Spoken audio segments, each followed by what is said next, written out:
we ballin'. Putting in that work early in the morning. Super Bowl team and now these haters salty. Rockin' Zenny shades to the championship ship.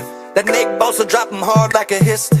The Jimmy Ward intercept him with a big six. Like Debo, we gon' knock him like a brick. The Trey Lance play action to a drop back. When the blitz coming quick, the old line gon' block that. RPO with Kyle Hughes, Juice, Mitchell and George Kittle, can't nobody stop that. Stand behind Kyle Shanny all the way. It's like a game of chess when he called a play. Brendan Ayuk on the slanter fade. Bang bang, Niner gang all day. Georgie Kittle. And then the game ended there. That was it. That was the end of the game. There was hard fought. They lost by 5. That was nothing it, left to see, folks. Nothing That's left it, to guys. see See you there. next week. Yeah, That's hey. right. It was a great game. Yeah. What's up, everybody? I am Niners Jess, along with Ty, Maddie, you girl Bex. We are the East Coast Red and Gold. What's going on, everybody? Surviving another week. Yep. Yeah, surviving is the key word on that. Like, Keyword. not thriving. We're not surviving and thriving. We're surviving. Surviving. Yep. That we are. Some of us barely. So, Yes. Right. Like, this 2-game losing streak life is not the life that we want to be living, I don't think. I really love So- my Victory Mondays, and I want them back. Yeah. What is a Victory Monday? Is that like we're having morning Mondays these days and not like AM.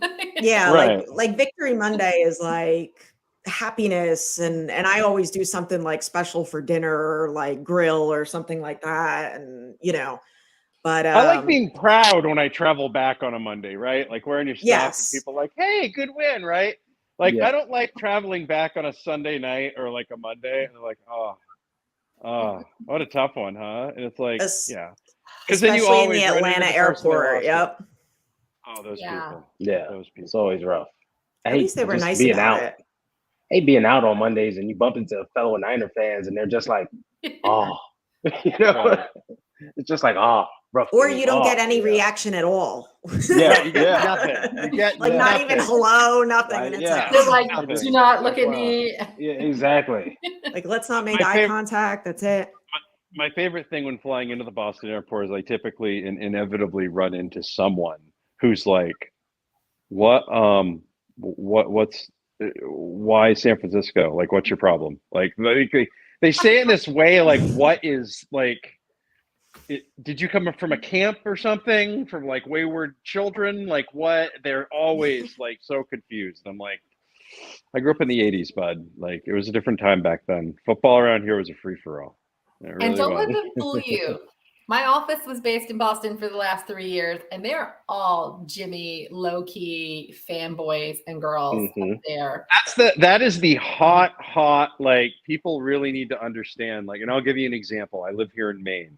Right now, in as soon as anybody involved with the state of Maine is involved with anything happening, they are the person, right? So right now it's Jeremy Pena from the Houston Astros because he went to the University of Maine and that's where he played baseball.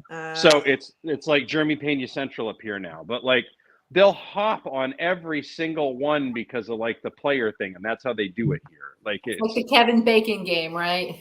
right. So like if Jimmy gets to the Super Bowl, they'll be like, "Oh, I rooted for Jimmy in the Super Bowl. I always thought they should have had him instead of Tommy on it. I really." I think Bill would have been right there, but Brady's Brady. And then they inevitably drink another Budweiser. Yes. So. All right. Well, the Boston Lager. Yep. Yeah, Boston Lager. Oh boy. All right, Maddie. I'm starting with you. Your reactions to the Kansas City game.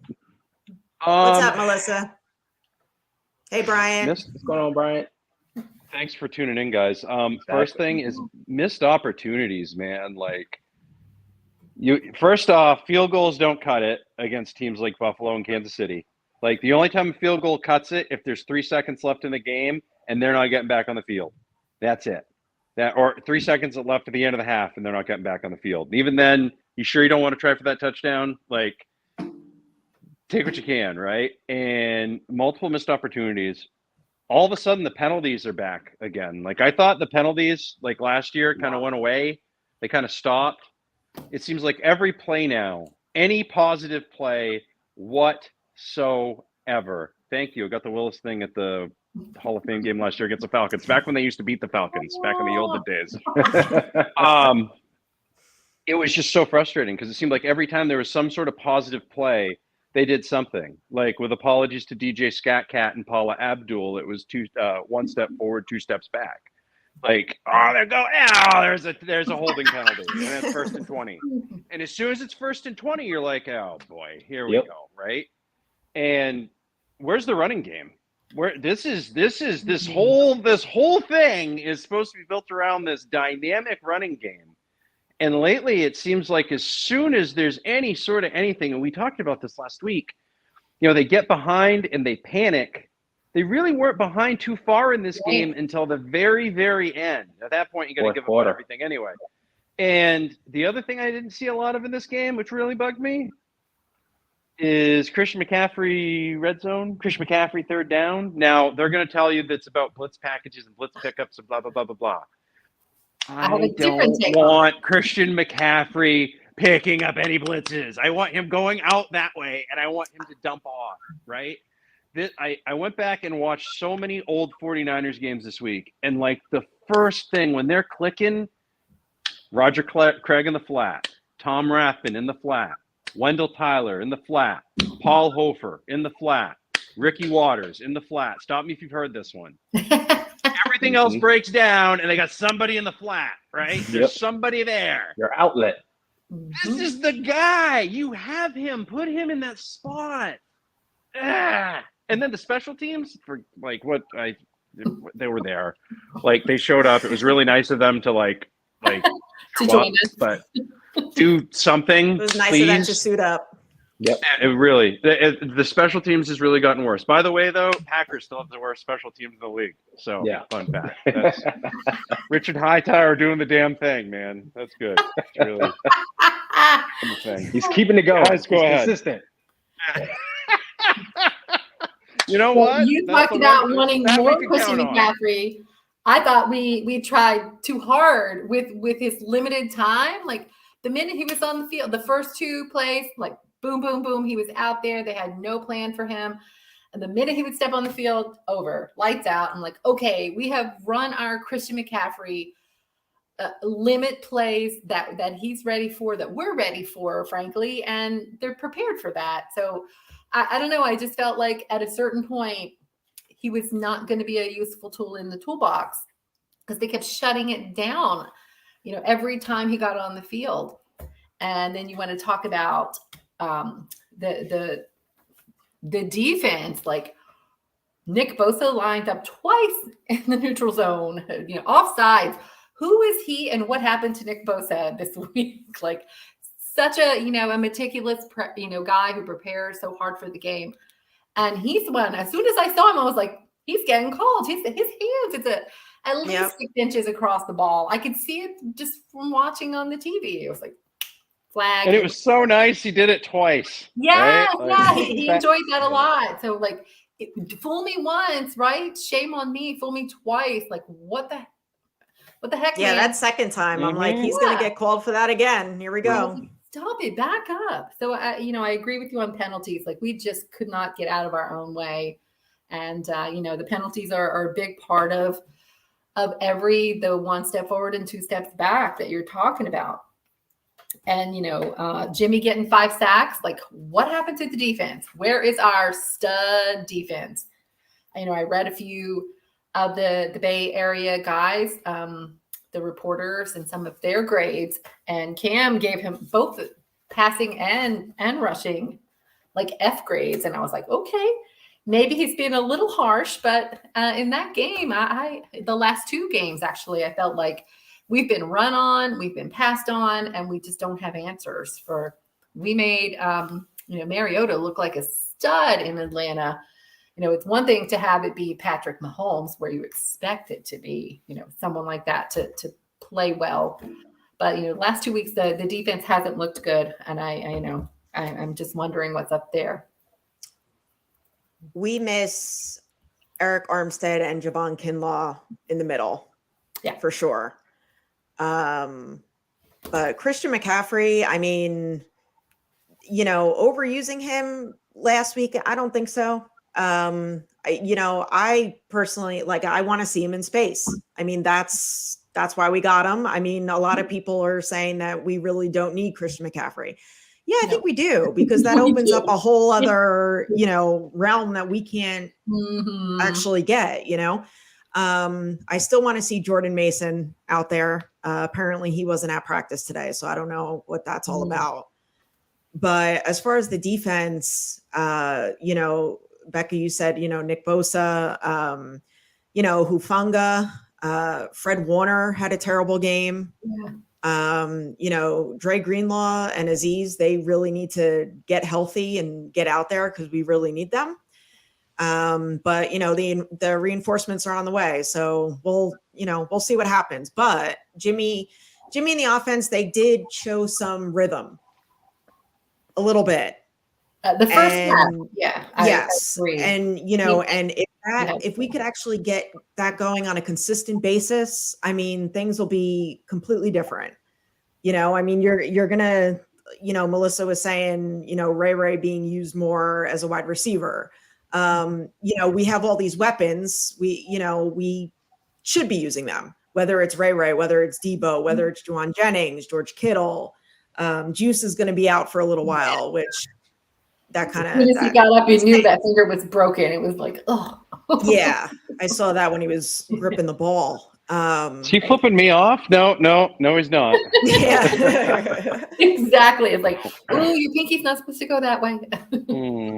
And and Bryant, yeah, Ray did do okay. But yeah, I think we need to be more consistent, and we need to get out of our heads and just play the game, and and that's it.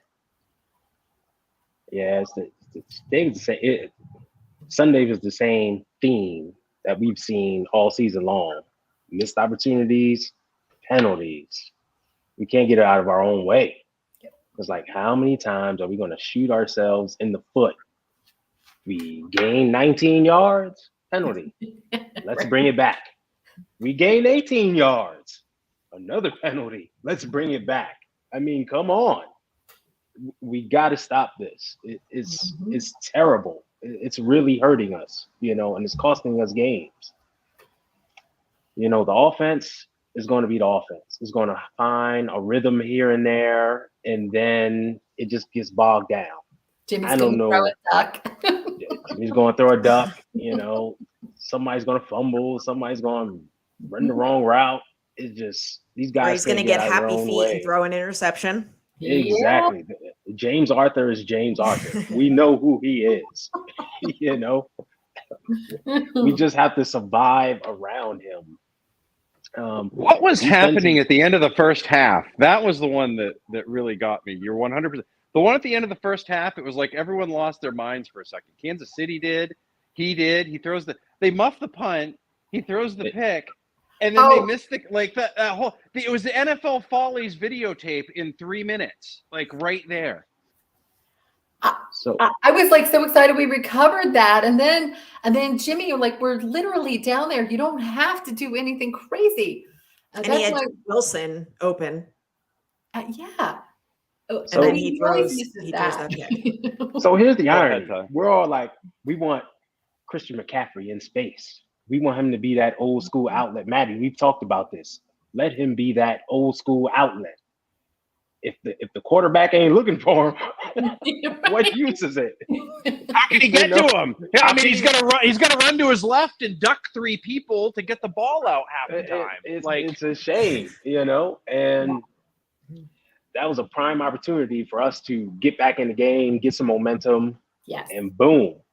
Really punch it in their mouth. It's really we would have been up so nice at that point. Right. And this is why we got to stop, praising the quarterback for doing average things, because that same throw into the end zone was the same throw he threw in Carolina down the sideline to Tevin Coleman, where the rush was in his face and he just threw it up.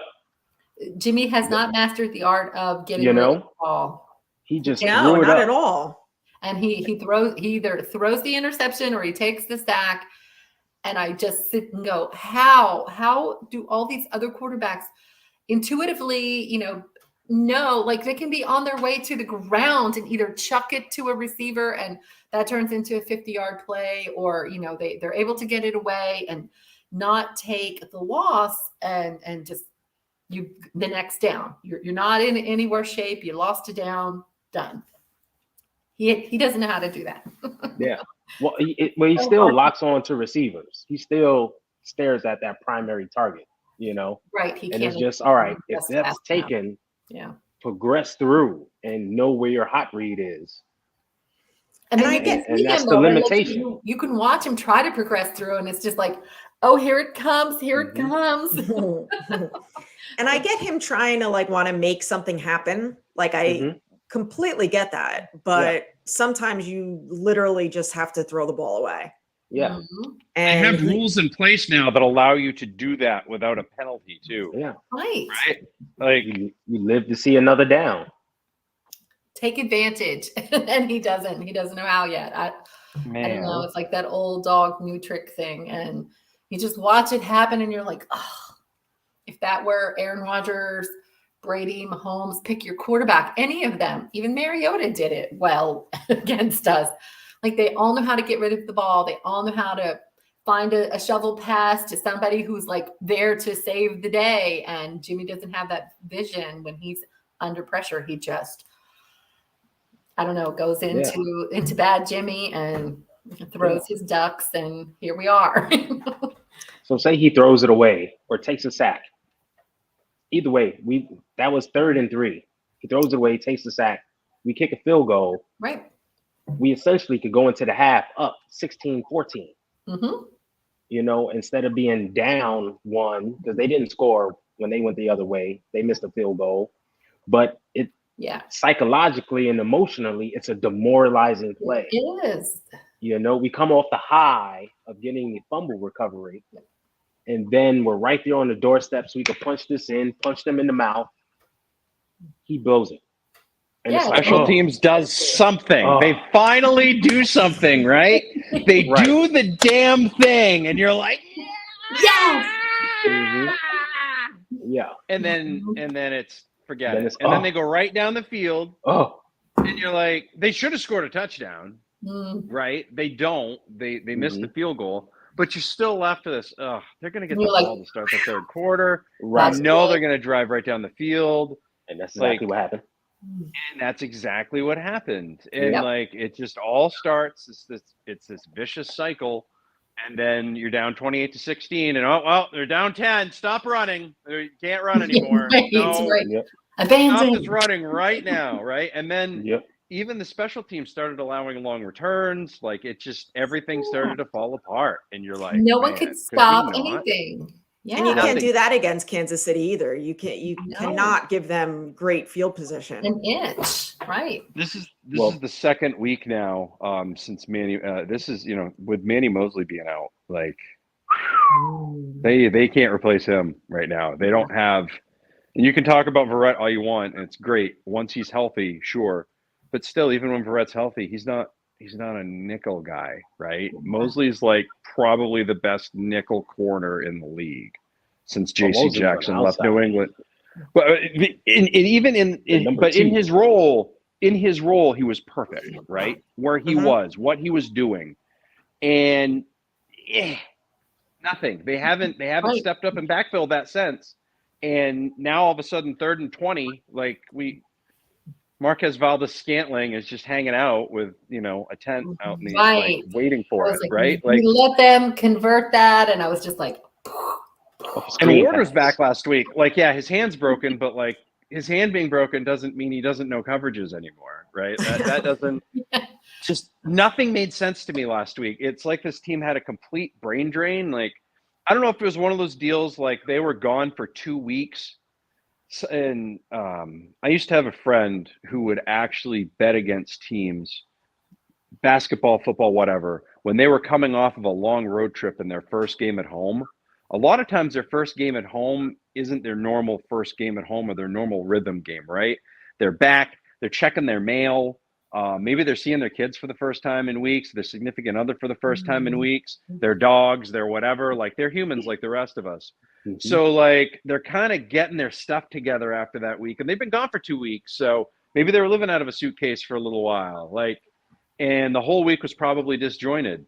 And thank you. Yeah, he's so undervalued. And the injury might actually long-term help him keep him here, because I don't expect anybody to go jumping in to pick him up in the market. No, But I think they started off early. I think if you start off with a couple of touchdowns, you can probably start hanging. And then the only way you're going to win with Kansas City right now, especially with this defense banged up and with nothing in the middle right now, is you're gonna have to run and gun. You're gonna have to outshoot them. It's gonna have to be Suns Warriors. It's gonna have to be one of those sort of games, right? And if you can't keep up, you're done. And they didn't keep up, and they were done. And they ran out of gas around the fourth quarter. Like, so on that note, Matt, one of the players, and I think it was Bosa, who said it doesn't feel like we play as a team. Like, you know, his comment was like, does it feel like we've been playing well as a team or together as a team? And so I'm wondering, like, what's everyone's thoughts on his comments? Do you think there's like some division in the locker room, some animosity happening, or do you think that's feeding from everyone being injured and they just haven't had the time together on the field to be cohesive and gel a little bit? What do you think about that, Jess? How about you? Put you on the spot. Yeah, thank you for that. I appreciate that. I don't think there's any division in the locker room. I think this is a very close-knit group of guys. But as far as on the field, I just think everybody is not doing their job. You know, I mean, we're supposed to, you know, just stick to your assignments, stick to your, you know, and I'm trying to read the comments and talk at the same time. Melissa's killing me. Melissa, this is so funny. I'm like, wait. Yeah, like I can't. Hey, squirrel. Hey. Yeah. But 100%. I don't know. Not playing like it's like a team. I just think we're not gelling. I think it could be the injuries. You know, don't forget, like, we don't have Eric Armstead, Javon Kinlaw in the middle. You know, a lot of rotation happening. But I think we'll be fine. I mean, we're supposed to get Armstead back this week, hopefully. You know, we'll see what happens with that, but I think we'll be good. Well, it just sounded like there's a little bit of a, you know, the pressure relief valve when you're in a frustrating moment that you start to say a little thing that maybe you wouldn't have said otherwise if you weren't frustrated. No, I think it's frustration because I think they know they're better than this. They are, you know, and it's just getting on the same page and being better, you know. I think part of it is the injuries where you get a lot of guys coming in, they're shuffling in, and they're trying to do too much from the coaching standpoint and a player standpoint. They're just trying to do too much. It's like, just do your job, okay? Just do your job. Key on your assignments and do your job. I'm talking defensively. Mm-hmm. Do your job, you know? And on offense, just simply execute. Just go with your keys. You know what to do. Execute. And things will take care of itself. You know, they're too good for this, and they know it. You know, when Brandon Ayuk says we got too many weapons to only score 23, you're darn right. Yeah, that was darn right. That struck a yeah, he's absolutely right. And this goes back to the Panthers game. Everyone was very happy. Oh, we scored 30-something points, but 7 came off of an INT, and 1 touchdown was in garbage time when they went for it on 4th down on their own 2. Turned the ball over, we punched it in garbage time. But other than that, we scored 23 points that game against the Panthers. And we had a lot more. Yeah. Last year, the 49ers averaged 2.82 touchdowns per game. Mm-hmm. This year, they're averaging 2.14. Mm-hmm. I mean, and that's the same sort of like, and other teams that are averaging a ton less. Chargers, Cardinals, Broncos. Ask where we rank though in that stat. You're looking probably bottom 10, actually. 1, 2, 3, 4. How about 8th from the bottom? You know who the lowest, by the way, this year, the biggest drop is Tampa Bay. 3.59 Right? touchdowns per game to 1.43. They're totally struggling in the early part. So I did what you did, Matt. I looked up a bunch of stats and I just wanted to see like where we are in the averages against other teams. And for as much as our defense is supposed to be this number one ranked defense, we're actually ninth in everything we're doing. We're mediocre. We're somewhere in the middle of the pack. We're not leading in any category. A few things were at the bottom of the bottom of the barrel, but we're not playing lights out football. We're not setting the world on fire. And when you look at the stats and you look at that against, I mean, even Buffalo and Philly and some Kansas City, they're consistently in the top 3 and in almost every category. So when you start to benchmark ourselves against who are the leaders right now, we're lagging. We're definitely not playing where we expected to be playing. And I just wonder, like, is that all injuries, or is that some of those types of things, or is it players not meeting expectations and dropping balls when they should be, they couldn't catch a cold in Atlanta, for real. Like the drop balls in Atlanta was astounding. Hit them right in the number. Oh, right there. Nope, not catching it. So, when you look at the stats, I'm just like thinking, we feel like we should be better than we are. Our numbers are saying we are who we are. We're mediocre right now. And what are we going to do to fix that? How do we get that turned around a little bit? I think it's guys just stepping up, doing their job.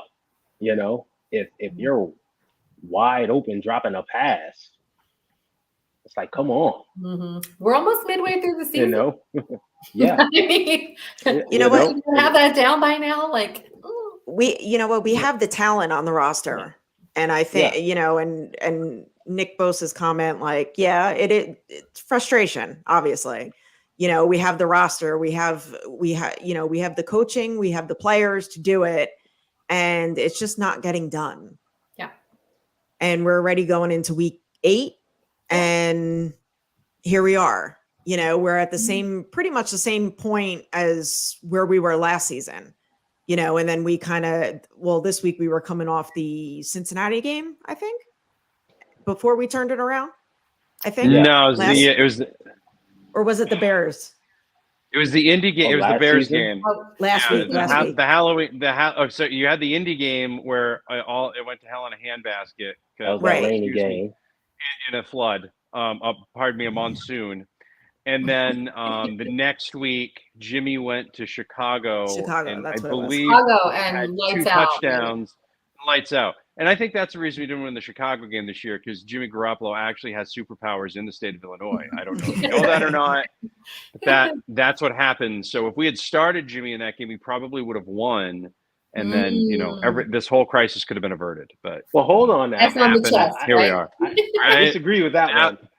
Uh-oh. That Bears game last year, he was stinking it up until we ran the Debo screen. And that changed the game around. Well, and Debo, Debo saved our season. That was a turning point, right? He's a big time swing player, right? He brings you from one side of the field to the other, and that's a guy, by the way, missing practice this week. And I don't think the Debo contract affected the locker room. I think the never-ending talk of it probably got tiring. I think the talk of the difference between Trey and Jimmy probably got tiring. It probably does get really tiring answering the same questions all the damn time. Like, it would drive me nuts. Be like, look, I answered this last week and literally nothing has changed. Nothing. There's been 57 things that have happened, but nothing, right? Like, so I don't think that really did anything. Bosa is going to be the next one. He's going to get a contract. My next question is, how do we keep paying these guys, right? That's off-season stuff that we want to look for, because is McCaffrey going to take a pay cut? I don't know. I doubt it. I don't think they're going to trade him. Restructuring of some sort. Who's going to be restructured? Who's going to do what? Who's going to become available? Is Trey Lance going to be the guy? And if Trey Lance isn't the guy, you've got a book something for another quarterback. Is that quarterback Jimmy, or are you going to go with somebody else? If you go with somebody else, who's that going to be? Like, there's so much stuff around this team for next year. I think it's going to be Matt Ryan. Oh my God! You know what's funny? I don't doubt Top 5 it. in the league in passing yardage. Top 5 in the league, and they're like, "No, I was going to say gone. he's balling You right are now." out. You're gone, Matty Ice. Thank you for playing. Sam Ellinger's gone for the. But what if Sam's not good? No, it doesn't matter, Matt. You're done. You're done. Just sit down. Just sit down.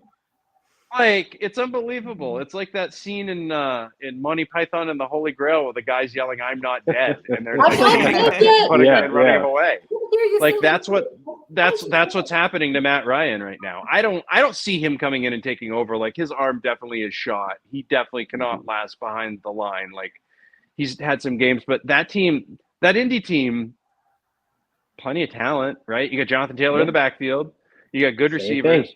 They got good young tight ends. They got a good offensive line. They got a decent defense. They can't find the right quarterback, right? Or they can't get the right system in to do whatever, right?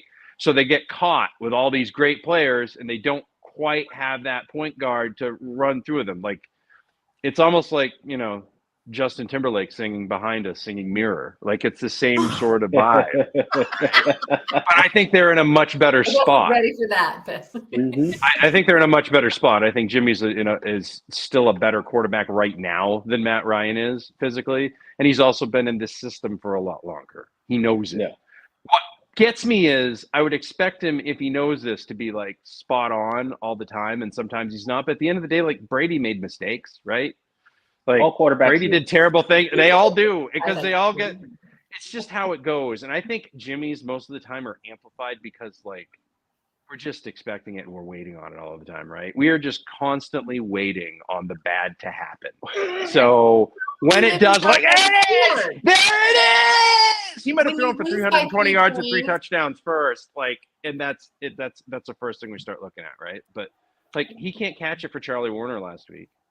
He can't catch it for he can't catch it. He can't catch it for Ray last week, right? It was right on his hands. Or George. Or George, or like he can't stop the holding on that Ayuk play, which was an absolute gorgeous play. Like, at the end of the day, the difference between a Super Bowl winning quarterback and a quarterback that could have won a Super Bowl a lot of times is just dead luck, right? And the stuff that's going on around him. So we've got to just change. We got to burn some sage around him. Jimmy is who we have for the rest of this year. Okay? That's it. This isn't changing.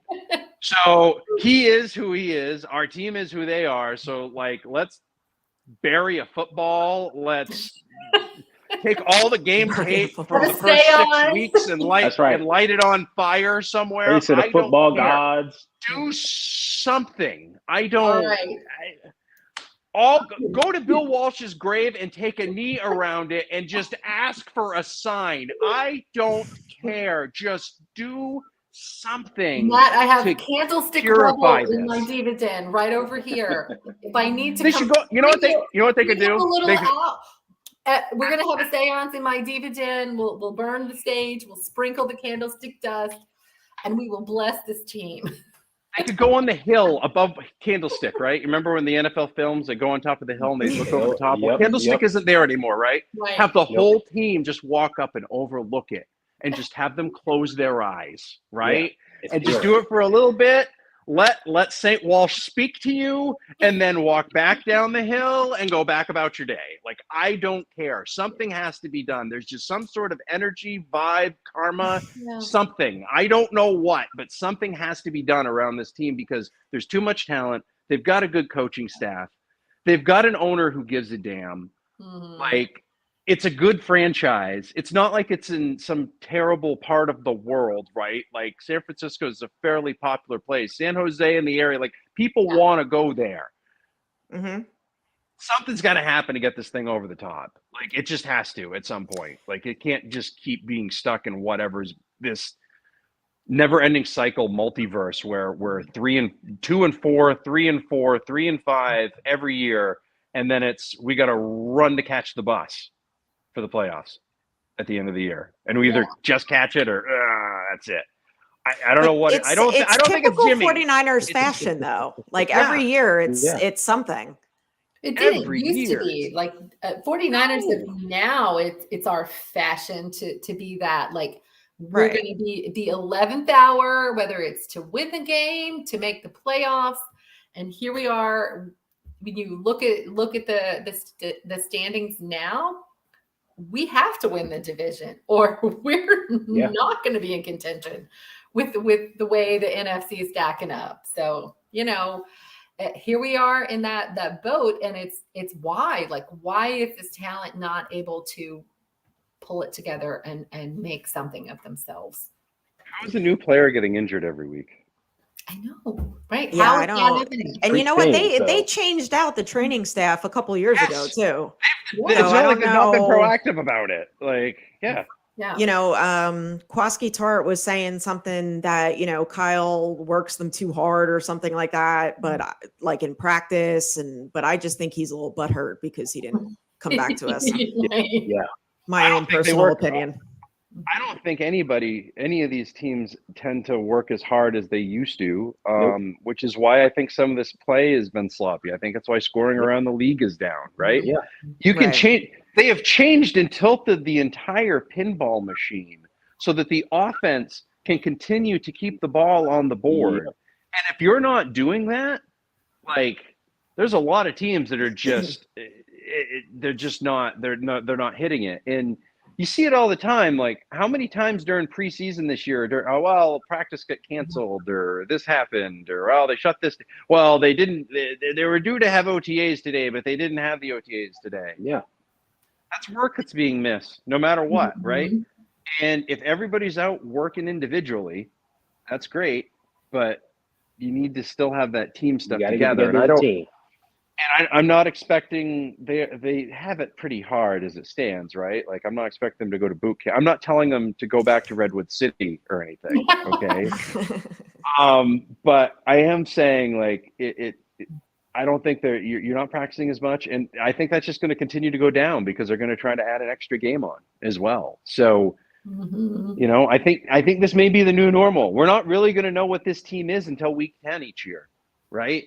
And that's just how it's going to be. So I expect this week that they win by 30, and we can't believe it, because that's just how it goes.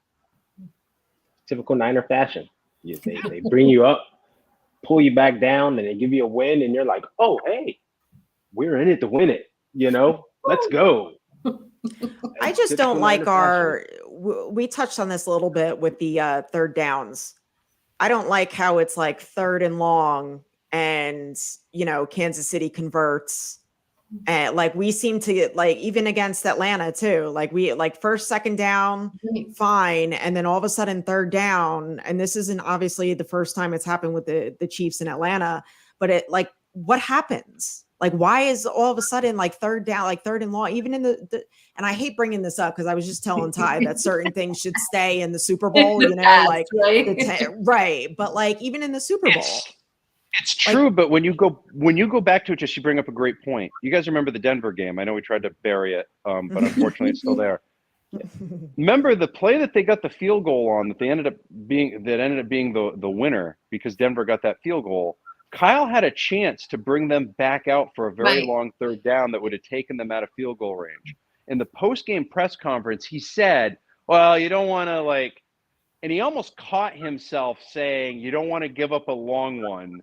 And then he corrected it to, well, you don't want to get an illegal contact penalty and keep the drive alive, which, that's something that, par for the course over the last couple of years, especially when bad 49ers happen and then it's 3rd down penalties. But 3rd and 20, he's clearly seeing something that they have a predisposition to blow big ones. And that was a game where that may have cost us, right? Because he didn't have the confidence they could stop them on 3rd down.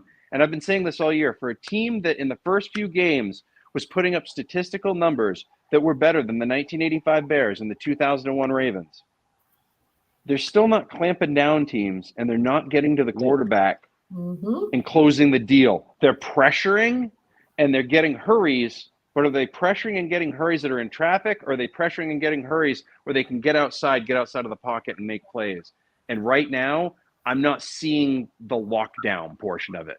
right? And a lot of that is because your big guys can't keep your big bouncers aren't there to keep them off the littler bouncers, right? Like, so Warner's getting dinged up. Like, I wouldn't be surprised if he's gonna, at the end of the year, if he makes it through the end of the year without showing up on the injury report or being there, you'll find out later that he was probably playing with like a grade 2 something. Yep. He's totally getting the candlestick dirt before you. I'm telling you, let's get that candlestick dirt. We'll put it in. We'll grow some sage. I don't know how that works. We'll know how that goes. We'll have a big grow thing. some sage. I have sage growing thing. upstairs in my herb garden, so I don't know how that works. Do we create it in a lab? I'm not sure. I'm up for anything. I don't know what. 1994. This has been happening since. Like, let's Next just go week, over we're the gonna, calamities Maddie's that gonna have do the followed. show in a greenhouse. I'm telling you, it's ridiculous. Like 95, William Floyd tears his ACL. What happens in the playoff game? We throw to a running back who can't catch. He fumbles. Touchdown, Packers. We lose. Yep. Next year, 96, Steve Young hurts his rib, and if they'd seen the correct doctor, they would have had it fixed the same day, and he could have actually played in that game, and they might have won. 98, Garrison Hurst. Need I say more? That was a Super Bowl team. That was a Super Bowl team. That was a Super Bowl. That was probably the last Super Bowl team, right? Like at the end of the day, and then that was kind of, and then like 2011 and 2019. But like of that stretch, like you know how they talk about from like 81 to 98, they made the playoffs. Yeah. For that part, thanks for letting me clarify that. Like, just that was the last team of that could have done it, and they didn't make it because Hurst breaks his ankle, right? And then you lost to freaking Atlanta. Oh, yeah, and then you get through the freaking Atlanta. There's those dirty birds again. Thanks, Atlanta goes the stupid Super Bowl, right, and embarrasses themselves on national television because Gary Anderson can't make a chip shot field goal. So Broncos Vikings, which would have been like the greatest Super Bowl of all time, gone. Thank you, Eugene Robinson. Thank you so much, NFL Man of the Year. But it's just ever since then, and then the lights go out in the first Super Bowl, and the 2019 one, like just 2 months later they shut the world down, right? It's weird stuff. 2018, it looked like they were building to something, and everybody gets hurt. Right? Like 2017 looked like it was going to be a nice springboard year, and 2018 was going to be great. And high ankle sprain, ACL, and this and that, and you're gone, and crack bone in your foot, and bip, bip, bip, bip, bip. Like, it just doesn't stop. It every week. This thing with Juszczyk this week, it's like, oh, well, who's going to be next week? Like, if you have a bingo card, I felt this 49ers players are going to get hurt. You're going to be able to check it off by week 10. You're done. You win. You get free Jack in the Box or something. I'm assuming maybe it's like the Gold Bar whiskey thing. I'm not sure, but it's like insanity at this bingo point. cards, and if you like every player gets hurt in the right order, right? Yeah, I don't know what they're going to do as far as the injuries. I know it happens to everybody, but it just seems that it constantly happens to us all the time. We're the winners. Every week, every year. Like, it's insane. I've never seen anything like it. It's what we are living in. Ouija boards, I don't care. Whatever we got to do. Yeah. Whatever we got to do. All right. So, still with the Chiefs game, what are your positives on the offense?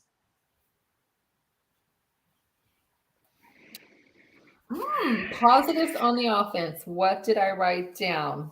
I was going to say, let's not all answer at once. I'll throw it out. Kittle's getting involved. It seems a little bit more, right? I'll start with that one. Ty, how about you? Yeah, I was going to say Kittle getting involved. Whenever he's involved with the game, we got a shot. I like the start with McCaffrey. I think we see some things that he's just a difference maker. I mean, he is. And if he can learn the playbook and get him more involved, I think the future is very bright with him. He's going to be do a lot of damage for us. Teams are going to be worried. I said that was a bright. I said last show that, we needed to start fast. And I believe we did. I wish we kept that. But I also think with Christian McCaffrey, I think our younger backs like TDP and Jordan Mason, even Elijah Mitchell, I think they could learn a lot from him. So I'm, really, really excited to have Christian McCaffrey. Yeah, and Melissa just hit my highlight was George Kittle got his first touchdown of the season. Finally. And I told him to have a day, and he did. So there you go. Finally. I'm with you, Melissa. And Robbie Gould hit another 50-plus field goal. He has 13 in his career. He's only behind Phil Dawson with 14 in our franchise. So he's been Mr. Consistent, and it seems like we just keep backing him up further and further, and he's still making them. So I feel like Robbie's deserves some flowers for just always showing up. Like, we can't win on field goals, but when we put him out there to at least keep us close, he's doing his job. Clutch, that's for sure. He's executing. He's definitely doing his job. All right, so what's your negatives on the offense? Negatives on the offense? Streaky. Where's the consistency, right? Like, yeah, I think you're right. That's got to be it. I mean, you just never know what's going to happen play to play or series to series. Like, just like the turnover, we get the turnover and we have this golden opportunity to go down and score right before halftime. And what do? We throw an interception instead of make smart plays and at least take another field goal into the locker room. No, we can't have nice things. And so, I feel why can't we have nice things? 100%. This is why we can't have nice things. We had Joe Montana and Steve Young. Now we get nothing. Now we get nothing. You go to the locker room with no point. You get what you get. You don't get upset now. That's what you get, right? Like, we're gonna beat you down so much over the years with all these quarterbacks that, like, now you're gonna get Jimmy, and that's what you got. And now you're going to take all the stuff that you're still mad about with Sean Hill and take it out on Jimmy. Like, at the end of the day, like, that's what's happening here. Like, everything from, like, post Jeff Garcia to Colin Kaepernick, and then after Colin Kaepernick to Jimmy, we're taking that out on Jim Drunken Miller. Come on. Yeah, exactly. Something about that name, Jim. Giovanni Carmazzi. Those guys, yeah. Legendary goat herder. The other one. Not a goat. We got a goat herder. Gio. Right? Like, what are you gonna do? Oh boy, don't even get me started on this stuff. By the way, I may go to Los Angeles this weekend. May. Ooh. Okay. Ooh. Keep us informed. Yeah. Hot rumor. As long as I can get a flight back, because I have to be back in Boston the next morning. You heard it here first. Exactly. Natty might be in the house. Breaking news. Natty might be in the house. Try to bring some sage with you, okay? I would like to. But yeah. They're going to be like, "Sir, is this what I think it is?" I'm like, "No, it's sage. We have to test it." Yeah. Okay. Go ahead. You need some sage seeds. Throw them all over so far. They'll evacuate the whole airport. It'll be my fault. And Becca will ship you stuff from Candlestick, the stuff that you have. And then you could just set up a shrine. That it came from Candlestick Rubble too. I love it. I love that idea. The other thing that I don't understand about this team, do you guys ever watch the play clock? Yes. All the time. All the time. All the time. Clock watcher. Yeah. Like, they're not huddling or breaking the huddle sometimes until, like, there's 9 to 11 seconds. And it's like, how can you audible? The pick, if you go back and watch the pick, I'm thinking right beforehand, I'm like, this is really getting to the point where you probably ought to call timeout, right? Yeah. And they managed to snap it, and it was, then the play happened. But, like, if you go back to that, I don't know if there's some sort of delay in getting the play down and over. I don't know the play calling process, who does it, who does what, where it goes. But it seems like after the scripting is over with, there's this 8 to 9 second gap of, like, and I don't know what's going on there, and it leaves no margin for error. So if you need to audible out of something, you need to call out of something, you need to do something different. You can't. You don't have time to do that. You're rushing to catch the bus, right? Yeah. It's that Saved by the Bell motif. Like, you're just running out the door, and luckily you got your shoe on, but it's not tied. Like, that's it, and that's what they're doing. So, Matt, do you think that's partly maybe because Jimmy's now back in the system and he's not familiar with the playbook, that it's taken a little longer to get those calls in? He should know that. If he doesn't know that playbook by the back of his hand right now, I quit. I'm just giving him a little bit of an out because I The same thing happened. The same thing happened under Jim Harbaugh. The same thing happened with the play clock under Jim Harbaugh. Colin I don't Kaepernick think is that's the it. Red worst. challenge flag. I would be like, oh, the timeout. Red challenge flag. That's He great. took it out of his sock, Belichick style. He threw it out.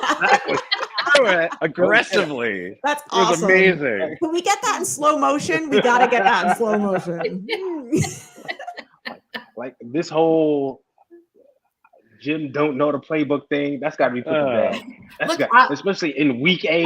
Like, come on. A That's couple gotta of be put to games, bed. maybe like I Just could ask see me maybe if there was questions, yeah. nuance or changes. No, it's a good question. Too, but And like, It's a good question. We don't know, but yeah. he's throwing 5-yard in routes anyway. Like, ding and dong, ding and dong, dong. exactly. So Ty, what's your negative on offense? Oh, my negative. Sorry, Matt kind of led me into it. That's okay. It's getting play in and recognizing the blitzes. As I've noticed in the past couple of weeks, teams are coming after Jimmy. Mhm. You know, they're saying, all right, we don't think he can handle the heat. And they're coming after him. And it's getting that play in, getting to the line, and recognizing where the blitz is coming from and adjusting accordingly. Because there was 2 times where it was clear and obvious they overloaded the left side and they were coming from there, just like on the interception that he threw. And it's like, you got to see that coming, you know? And had we gotten the play in, got on time, and he looked at it, recognized it, he could have adjusted accordingly. But for obvious reasons, he didn't. And that happened a couple of times. So that needs to be corrected. Because I think going further down the line, that's what's going to happen. Teams are going to be like, oh, he can't handle the heat. Let's go. Let's get after him. And Melissa, I see your comment. I'm not coddling him because I call him bad Jimmy all the time. I just like, oh, who's showing up today? Good Jimmy or bad Jimmy? I'm just, wondering why like the play clock is always down to the millisecond before we call, we snap the ball. And now options of maybe why. I agree with Melissa here. 2 words for my negative on offense is Mike McGlinchey.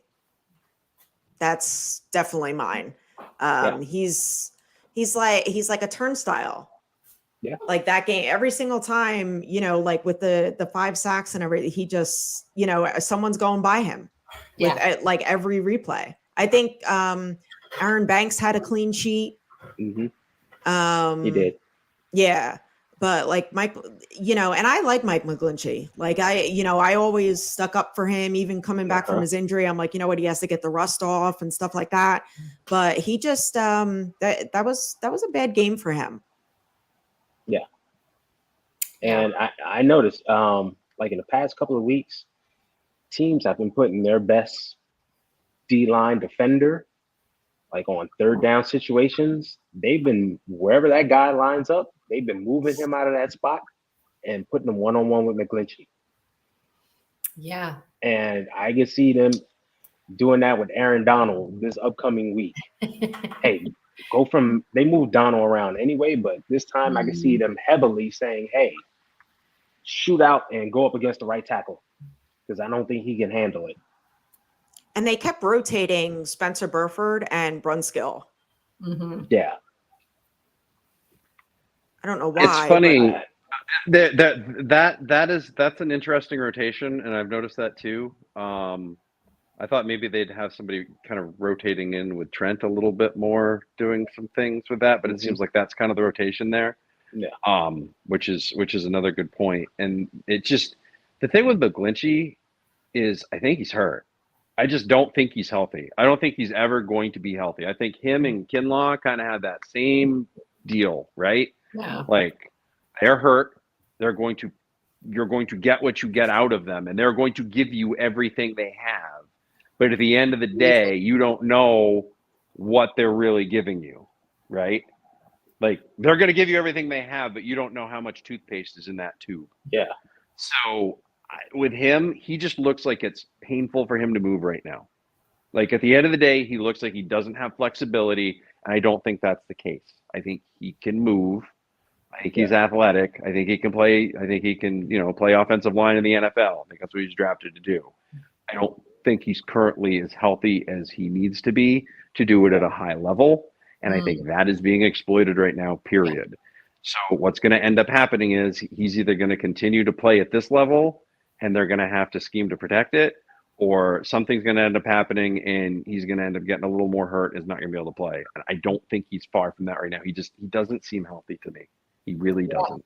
And I just attributed it that McGlinchey had a ceiling. Like, this is Mike McGlinchey's ceiling, and this is what we're going to get. And he's going to get beat sometimes. Because, I mean, even in years past, I always felt like he's been beat. And you look at it and you're like, well, they're not saying he's injured. So, maybe this is just what McGlinchey can do. And without some, key cogs around him to help bolster that, he is what he is. And I think after Joe Staley retired, I think that's when he really, his game started to change. Yeah. Bingo. He really regressed. And Well, I think Joe was his kind of big brother and kind of coached him up and helped him. And without him there, he has no one to lean on. And also maybe concealed some of his weaknesses because Joe was Joe and so good at his job. Yeah. Mm-hmm. Yeah.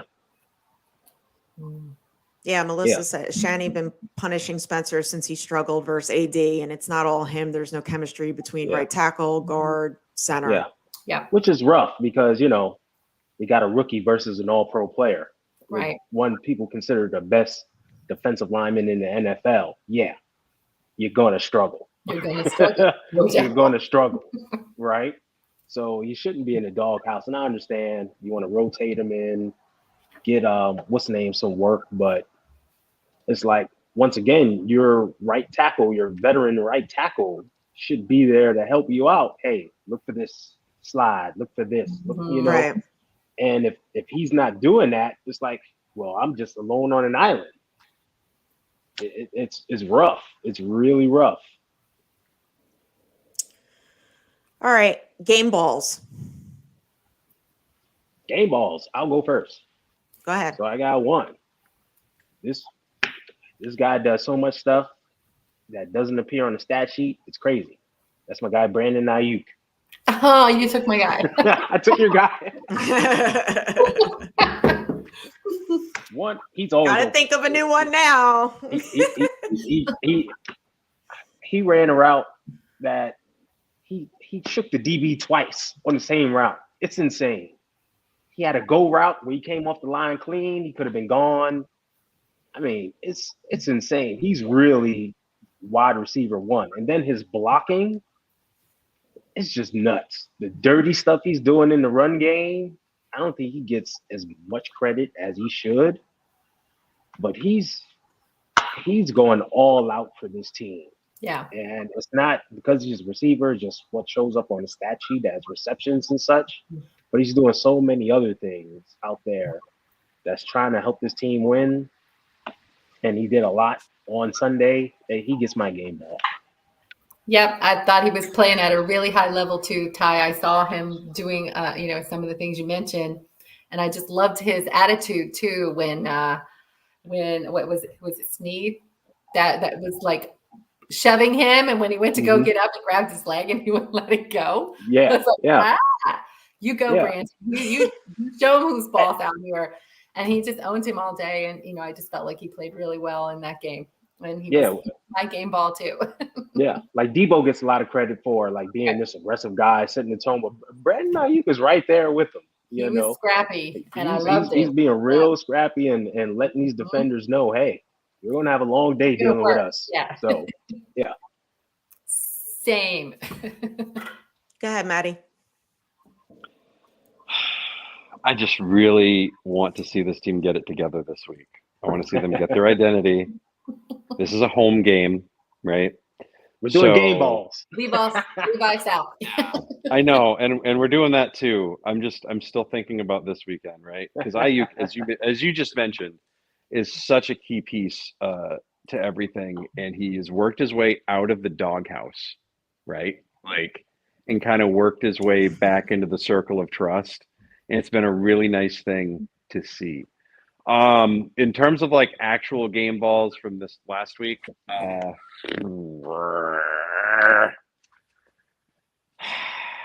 gonna give one to Kittle just because he's finally like he got in. he's kind of back into the offense and kind of like a thing you have to worry about again.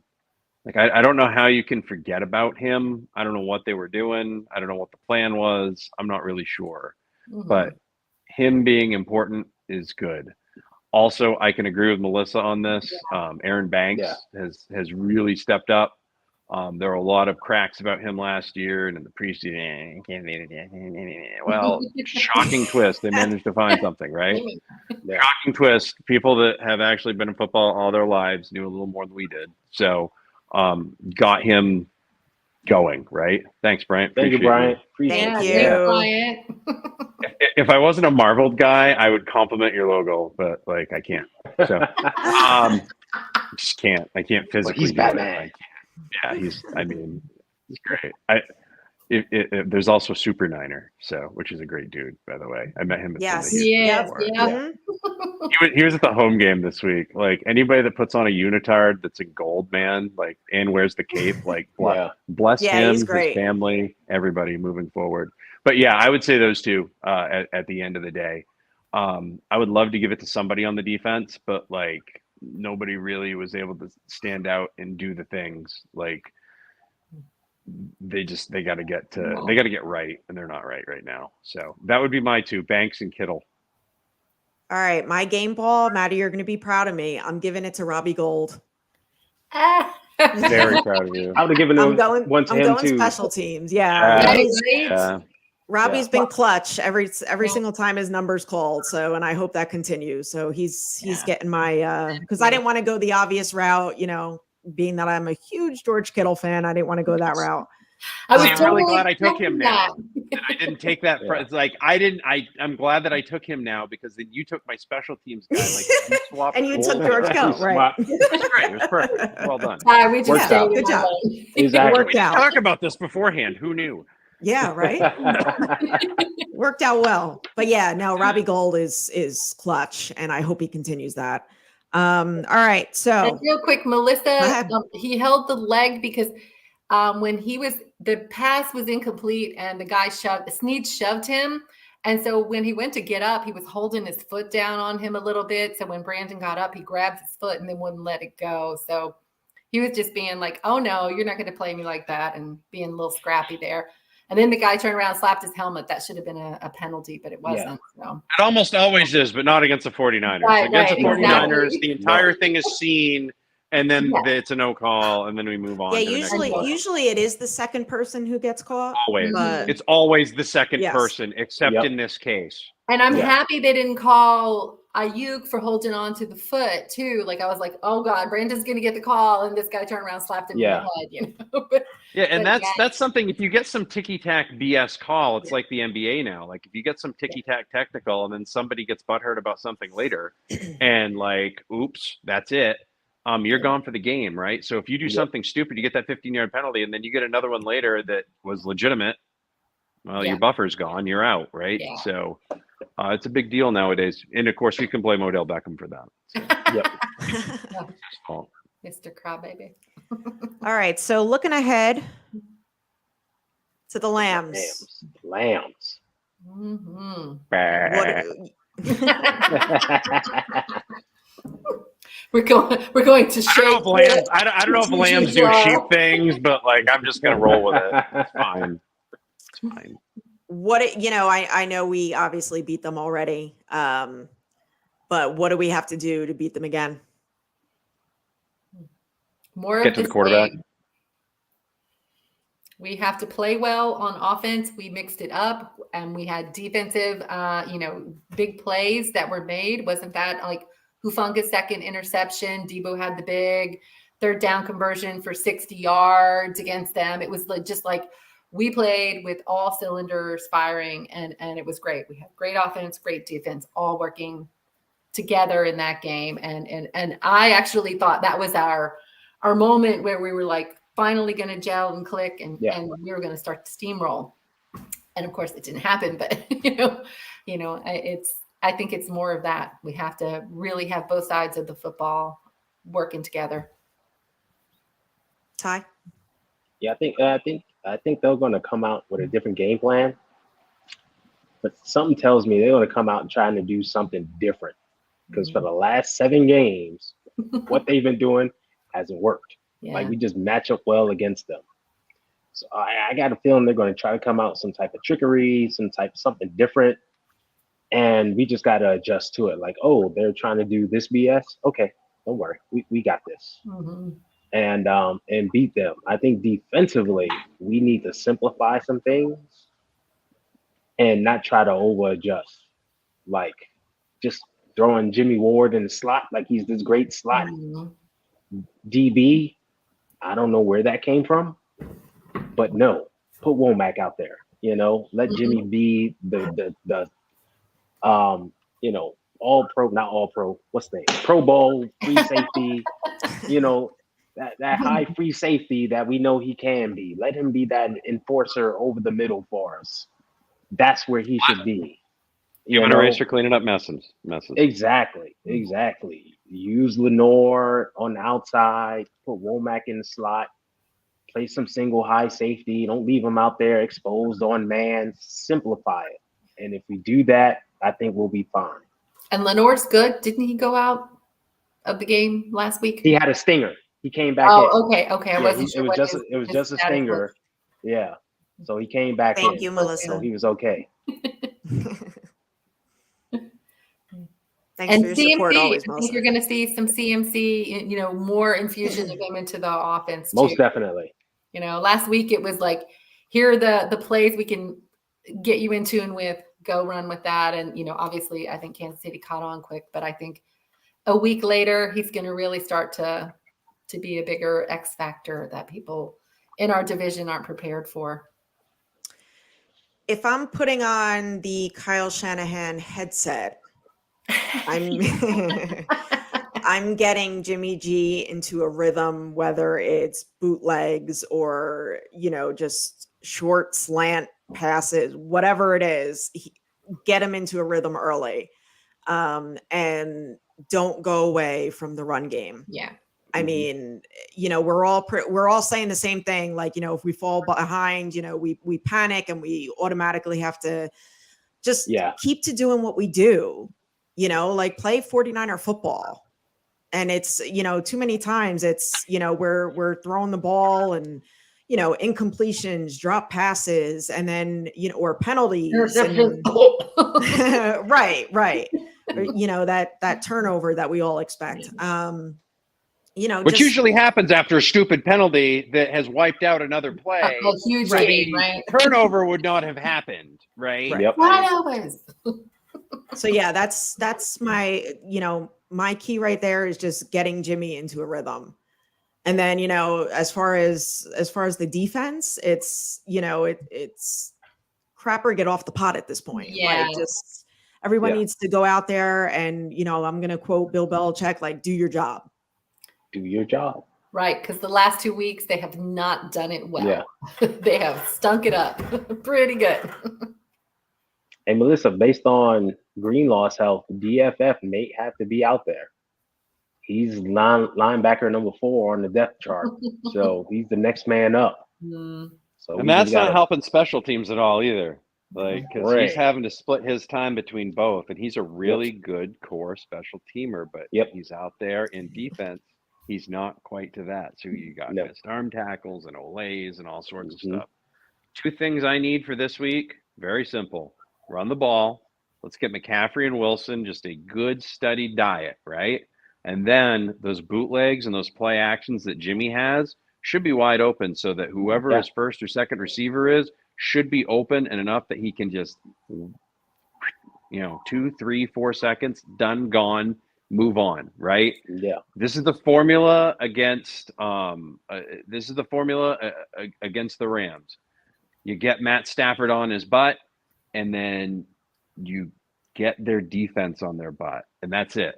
So to me, run that ball 35, 40 times, get McCaffrey in the flow of the offense. Let's get him on third down If Christian McCaffrey is not on the field on third down, what are we doing here? What are we doing? Yeah. Why did Right. what Why was did we bring what him was in? he even what was he gotten for? What was Right. the point? It's like I look at a team like an Atlanta, for example, right? You spend 2 high draft picks, a number 4 overall pick on a tight end like Kyle Pitts, and a wide receiver like Drake London, and they're not getting the ball ever. You have a run first team, so most of the time they're just blocking, right? Yep. What are you like? Do I buy a Lamborghini and run it through the backwoods of Maine? I don't understand Maybe. it. No. Yeah. But Sure. that to me is the same sort of deal. Yeah. I mean, like if you're doing a YouTube show and your plan is let's run this like a dope Yeah. Yeah, right? yeah. Hats It's not off as to fun as you. the Audubon, Good right? job, Mhm. right? Yeah, exactly. Idea. No. Right. But it just seems like last week I would have expected him to be on the field for third downs, right? Like I Yeah. can't imagine like they've got super tough routes to run. Christian, go out to the flat. Christian, Flat. go out to the flat. So you know where the flat is? I want you to go there. Yeah. I don't understand That's all I'm going to remember now. why that needs to be crashed. Yeah. I don't understand No. why that needs an overnight, like, I've got to do this or I'm not going to pass the final, right? Like, I don't get it. Like, there was no need to Van Wilder treat this like an exam and you're not going to graduate. Like, if he can't get the ball in the flat, what are we doing? Because with the way this offense is called, they cannot cover everybody. You just can't. It's impossible. And even if you can still gain yardage somehow because everybody's covered. Right. Like, but And Jimmy why- has to why- realize that he can run for 10 yards and do it. he can. Like, Yeah. right? Like, and we've seen him Right. do it. Do Yeah, I we want have him to be doing done that? better at some of those. No. No. But if they're But going if he give has him 10 to, 15 yeah. yard chunks Yeah. and he's going to run 8-10 yards and slide head feet first, Take it. Hey, take it. Yeah. dude, Yes. rock on.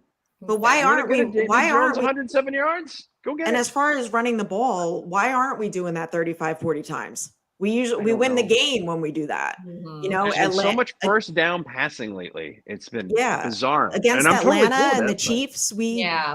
we didn't run even close to that. And Kyle I'll knows tell you- that when we run, in a certain amount of times, 30, 35 times, like we win the game. I see what he's We doing. ran Because they're stacking the box. 27 times. Yeah, they're stacking the box, and I know he's trying to catch him off guard and loosen that box up so he can get the run game going. But sometimes you just got to be a bully and say, "Oh, you want to put 9 in the box? Right. Doesn't matter. You're not going to stop us." We're gonna be ready for that And just pound it on them. smash And mouth. that's how we Yeah, play though exactly. too. Right. It's like Yeah. we play volleyball, Yeah. I think it might be a concern with him since running backs have been going down like crazy. He doesn't want to, put that burden on them, but sometimes you have to. And that's when you have to suit up all your running backs, and put Put them all Jordan out Mason in the game, put, there. Right. TDP in the game. All right. You get a few carries, you got hit hard, come out, we'll put the next guy in and keep pounding the rock. And that's the one difference that I see from him versus 2019, where he used everybody in his stable versus this year. It seems like he just is real hesitant to use everybody. So before we get to the Harbaugh Shanahan little debate, who are your X factors for this game? I mean, I think Christian McCaffrey has to be.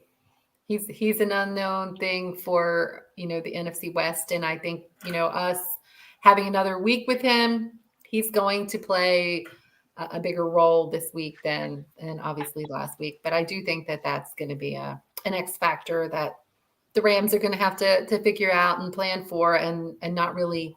I mean, you can watch what he did in Carolina, but what's Shanahan going to do with him? And the crazy schemes. So maybe we sub in some of the Debo plays of old and put Christian there, and play some trickery there. It's hard to say, but I really think he's going to play a bigger role this week. Yeah. Maddie, what about you?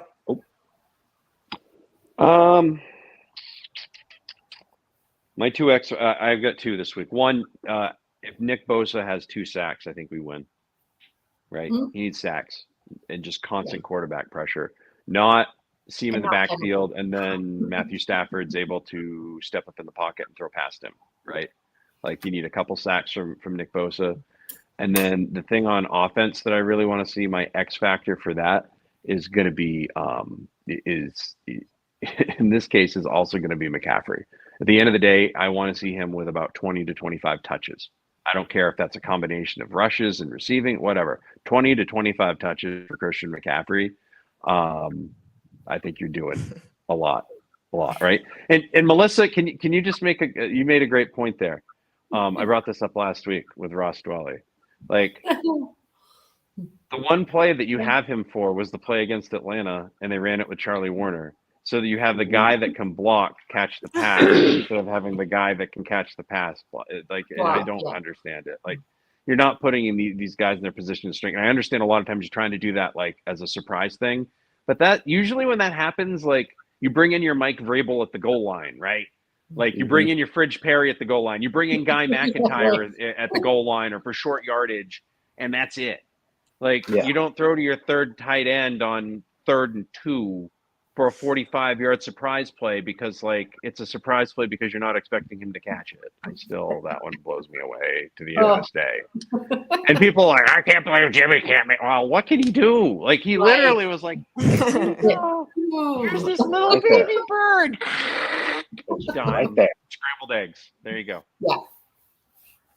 Yeah. Go ahead, Ty. For me, it's George Kittle offensively. Last game, he only had 2 receptions for 24 yards. I think he was only targeted like 4 times. He was used as a decoy a lot, running a lot of clear out routes. I think this time, against the Rams. The last Rams game. Gotcha. Yeah, the last Rams game. He was used as a decoy, running a lot of clear out routes for guys underneath. I think this time we get him the ball, get him going. I think he can be the X factor there. Defensively, it's got to be a Minihue or Obakam, somebody opposite Bosa to get some pressure. Because I noticed KC basically doubled Nick Bosa the whole game. He did. Shipped him, double him. I mean, I see why he was lined up offside. He was trying to get a little bit of an edge because he was sitting on double team. Leverage. I'm surprised he got a sack. But yeah, one of those other guys have to step up and get pressure on Stafford. All right, so my 2, this one's going to be a little unpopular, but my X factor on the offense is Jimmy G. I knew you were going to say that. So we're going to see Jimmy G and not James Arthur this week, huh? That's Good correct. Jimmy or bad Jimmy? We are going to see Jimmy G, not James Arthur. And my X factor on the defense is actually going to be Charles Omenihu. I think he's going to have a big game because, like you said, Ty, they're double teaming Nick Bosa, and someone has to step up. And I think he's a good guy to do that. Yeah. And Melissa said, "Can I get your opinion on something? Rumors Jordan Mason isn't being played because he's struggling or refuses to block. But how come Ross gets a pass and sucks? But you need running backs. You punish the rook." Yeah. Go ahead, Maddie. Melissa's not taking Ross Dwelly in a DFS league for any reason whatsoever. Nope. Like she's not super big on that. I don't know what this is, and it seems like it happens all the time, but I feel like running backs in this system have to go through a year of redshirting before they're trusted.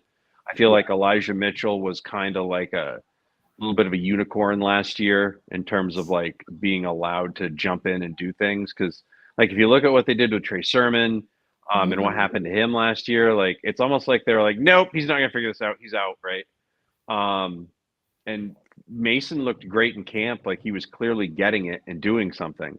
So I don't know what's going on now. And then Price, anytime you get a high ankle sprain, I'm always wondering if these people are ever really healthy. Right. So it seems like every time these people get a high ankle sprain in the season, in the postseason, they end up getting some sort of surgery, even if they play through it or not, right? Tends to happen quite a bit, or they do it, a couple years later, and they're like, "Oh, I really wish I got that surgery." So, like, I don't know, man. Like, they're rotating 3 tight ends because that's just what they do. I've always wanted them to get like somebody legitimate behind him. Like when they had, remember they brought back Vernon Davis for that year. He was kind of there, and then they had Delanie Walker for a little bit too. They had Delanie Walker and Vernon Davis. I love Delanie Walker. I loved it. Unfortunately, having 2 tight ends that can block and run equally, right? Block and catch equally in some sort of form or fashion. Maybe one's a little stronger than the other, and that seems to work for me. But a lot of this is cap stuff too, right? Like Dwelly's going to fit a certain rung, and he knows the offense, and he's going to catch a touchdown against Seattle, right? At least once a year, that Ross Dwelly is going to catch a touchdown against Seattle. So that's what it is. So, I don't know. These guys just fall into favor. They know the system, and they're willing to overlook certain things, and clearly they're willing to overlook that other stuff. And yeah, Delanie Walker, 100% good to shine as a Titan. Like yes, they literally, yes, he did. He was the number one there. Yeah, that's he was the guy there. He was the man. He got the Gronk treatment there. So, yeah. I don't know what's up with Jordan Mason. Like if you pay attention to the sideline, when he's suited up, he's always right by Anthony Lynn, always ready to go, dying to get in the game, just not being put in. And I think it's what you said, Maddie. Guys do get redshirted before they get a chance to play. I think Elijah Mitchell lucked out because Jeff Wilson Jr. got injured last year.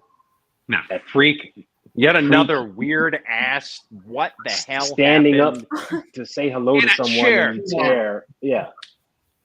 So But I see, think now- Mitchell just got lucked out. If that is the case with rookie running backs, then how do you explain TDP getting in there and getting playing time? Yeah, but here's the thing. TDP wasn't getting playing time at the beginning. Remember? Mason was ahead of him on the depth chart and passed him in camp. That's true. That's what I don't understand. Yeah. Like, and I think they just got to a point where like they kept losing guys, right? Like Mitchell's out. TDP tears up his ankle. So then you have to it's Mason and Wilson, and that's it, right? And they got rid of Hasty. Which, by the way, fun fact, I was listening to a show today, and they were talking about if JaMychal Hasty is a fantasy ad now because James Robinson's with the Jets, and I just couldn't stop laughing. Like, you never knew what you were getting with JaMychal Hasty, man. He was either going to catch the ball and do something amazing, or he was going to drop the ball. He right was very like, defender. I don't know, like, yeah. He was, you know what he reminded me of? He reminded me of the character Tweak from South Park, right? Like his parents just got him a bunch of coffee. Like that was, and like he was either gonna nail it or he was just gonna and like button his shirt wrong, and that was JaMychal Hasty. So I got a kick out of that. You're like a little human emoji, Maddie. Yeah, he's just got that sort of your little sounds and expressions. Yeah, I don't believe I think they gave up on Sermon quietly, and they were kind of happy that Philly took him. It's not like he's made a big dent in Philly for playing time by any means. And Sermon definitely wasn't doing anything for us. The run that he had in Philly, I think it's an awareness thing, and it's a vision thing. Because at the end of that 9-yard run, he got clocked, right? And I feel like if he had a vision, it's one of those vision awareness things, right? Like you see the cut, you run, you get down. And I think they saw that, and he got clicked, and like he was down for a bit. And then the next time he got hurt again, I can't remember when it was. Like he was down for a long time too. And you're like, man, when this guy gets hurt, like a cart comes out and everything happens, and like it wasn't even really super duper serious the second time. And you're like, uh-oh, did that like hit in Philly like change the way he did things? But like it was almost like that hit exposed like there was this vision thing that he was missing, which was really going to set him up, because if he gets knocked out and you drop the ball, like, well, I'm sorry you got knocked out, sir, but you fumbled. And like the ball gets taken by the other team. So you see that, and they don't know how to act. Like it was almost like he was a deer stuck on the road. Like, I gained 9 yards. Where do I go now? Crack. Again.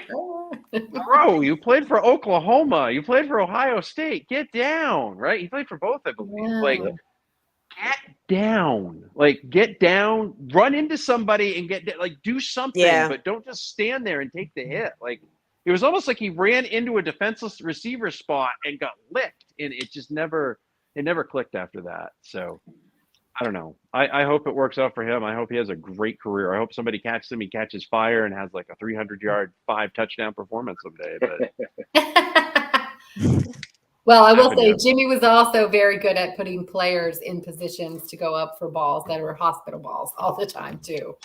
Well, in fairness, last year he was a hospital ball, so like it was more of a lot of a. hospital balls. So He was playing with half an arm last year too, so I'm kind of like, yeah. Like he showed a lot of toughness last year playing through that stuff, and looking back on it, they're like, oh well, they should have gone with Lance. Well, Lance was banged up too. Yeah. So you want a veteran who's banged up and knows how to win, or do you want a rookie who's banged up and maybe can't hang onto the ball or throw it the way you want? 9 games under his belt or something. So here we So are. I have a question. Jason Verrett, does he play this weekend? No, I think he is inactive. I know they took him off PUP They today. did. I was gonna say they did take him off. They took him off PUP, but I don't think they're going to start him. Next week's a bye week. Okay, so first off, just cue that depression. So I'm going to spend time with my family on the weekend. Like, what are we doing? I mean, what's the plan? I know. Pumpkin patches are closed. Can't pick apples. What the hell am I doing? Leaves. Right, like I'm gonna hire somebody to do that. I'm not touching it. I'll hurt myself. That's what will happen. Like that will. Oh, sorry. You got the week 8, and then I get to go to the Chargers game, which is good. So I am not going to Mexico City because I just feel like it would be a bad idea for me. So the plan right now, I got standby tickets to LA. So as long as there's seats, I can go and get back in time. So, but I look at this game and I look at Verrett, and I'm not putting him on that turf. Not right now. Mm-hmm. Let's get him a week. Let's give him the bye week, and then let him make his season debut against the Chargers. Team that's really going to need him against, right? They primarily are throwing the ball. By the way, fun fact: when they can't run the ball with their running back, they throw the ball with their running back. It's a wild time. Maybe we should try it. It's a great way to get the ball into space. And I'm not talking like Elon Musk space. I'm talking like football field space, right? Trying to make sure that we know. But I think if you went with that and then kind of eased him back a little bit, then you're gonna have grass in Mexico City. You're gonna have grass at home. You've got a 4-game grass stretch there. Actually, I think a 5-game grass stretch. So I would go with that. I'm going to vote no on Jason Verrett. Yeah, 1, 2. Okay, the Seahawks are on turf. Raiders are on turf. That's it. You've only got 2 more. After this week, you've only got 2 Raiders more grass. For the playoffs. The Raiders are grass now? Yeah. New stadium grass? Oh, wow. I didn't know that. They've got the Cardinal thing. I just assumed. All right. The only way to go, Mark Davis. The only turf game in Seattle.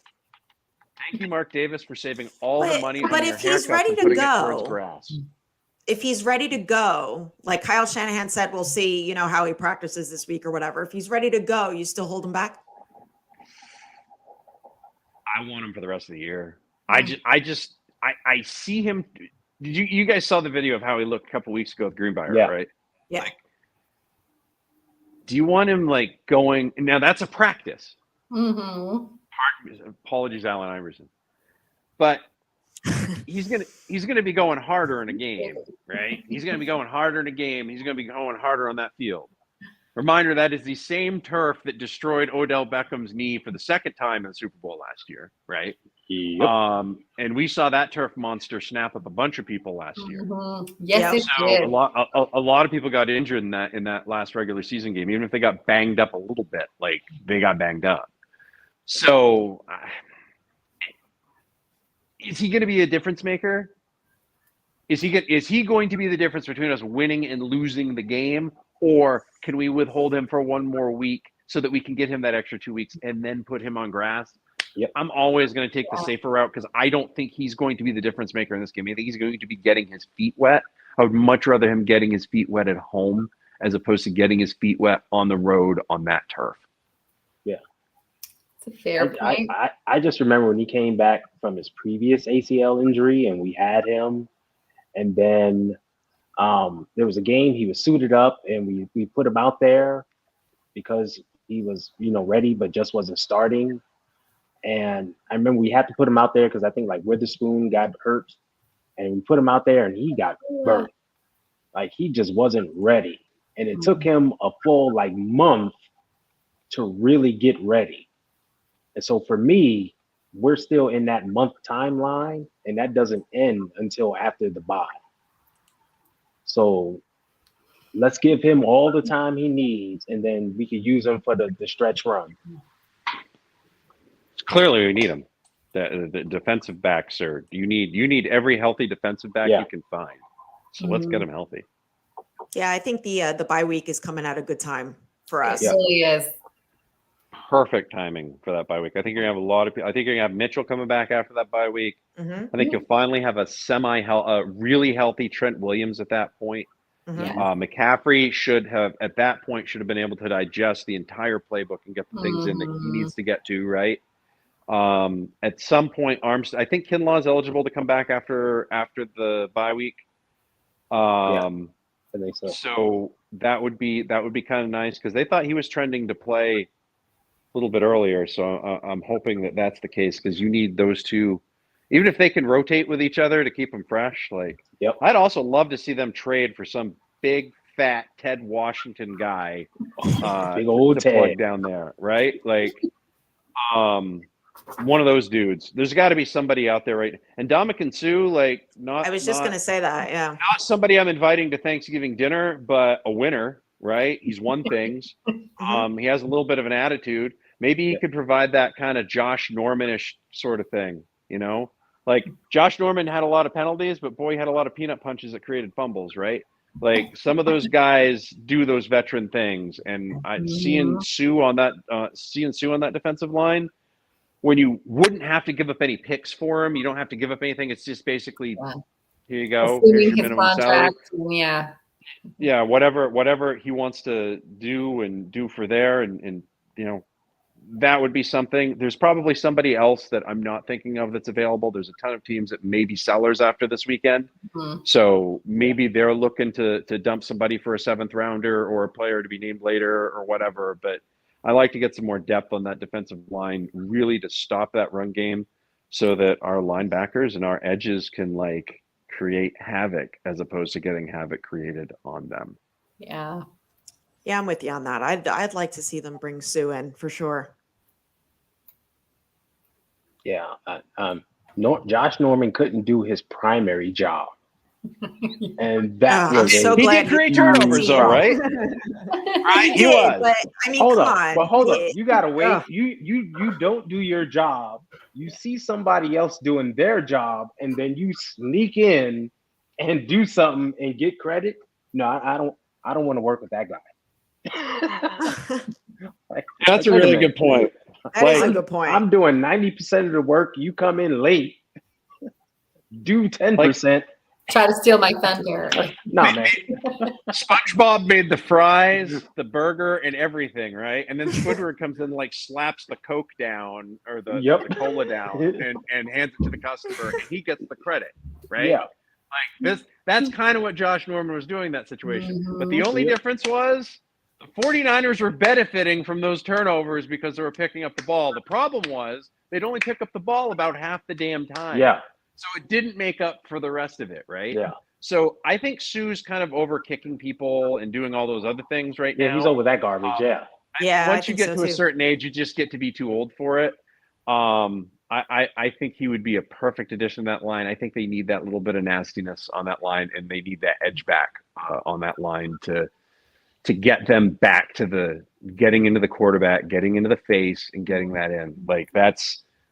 This defense needs to perform at an elite level for this team to play winning football, period. We can ask for the offense to do their stuff all day. We can ask for the special teams to do their stuff all day.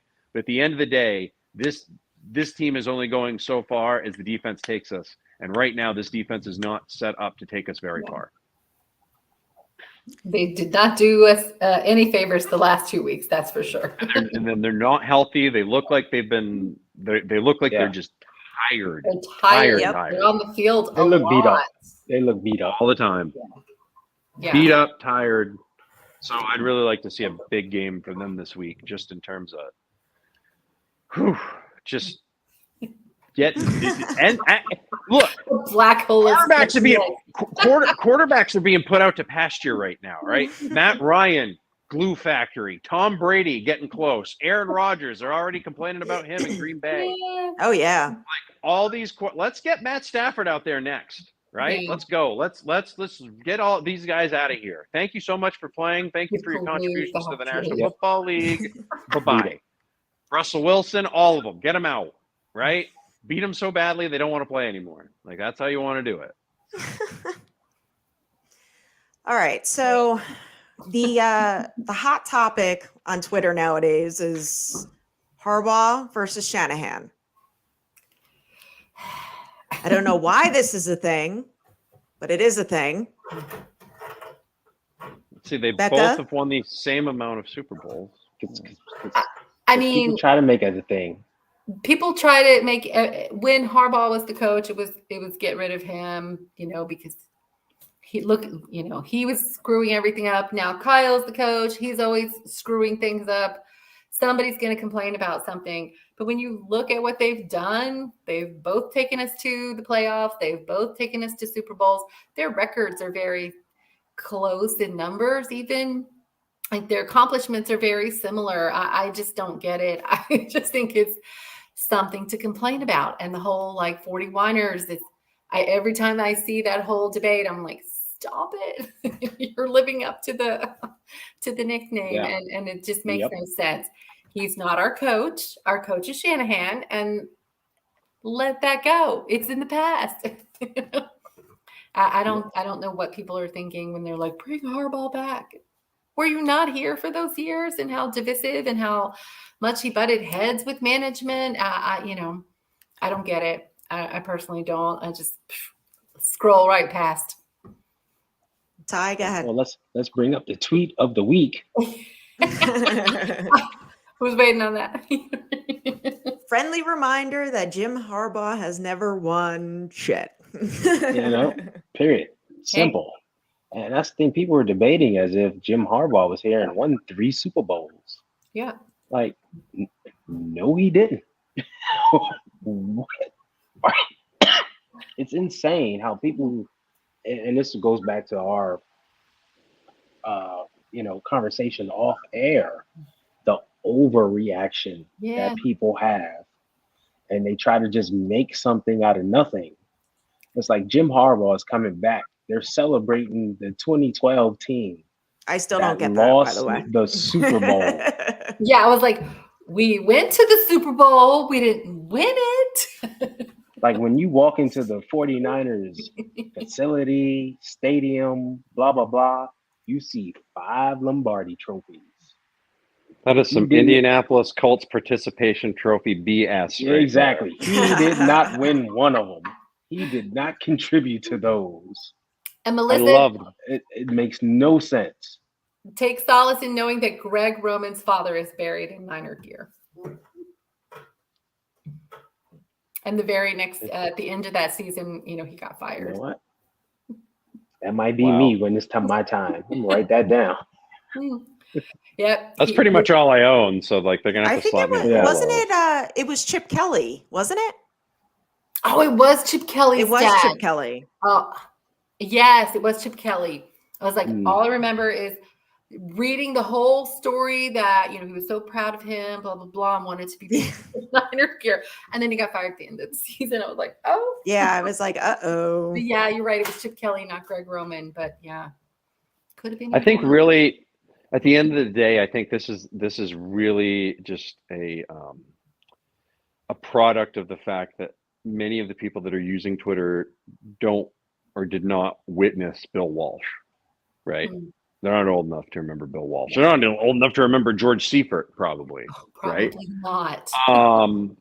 Because he was done after 96. Yeah. So to me, Harbaugh was their first You're right guy, Yeah. That was Yeah. their first. That team Yeah. for a lot of generation for this younger generation Niners fans, that was the first team that did You're right. anything. You're Right? right. So they came to the precipice, which to them, they're not.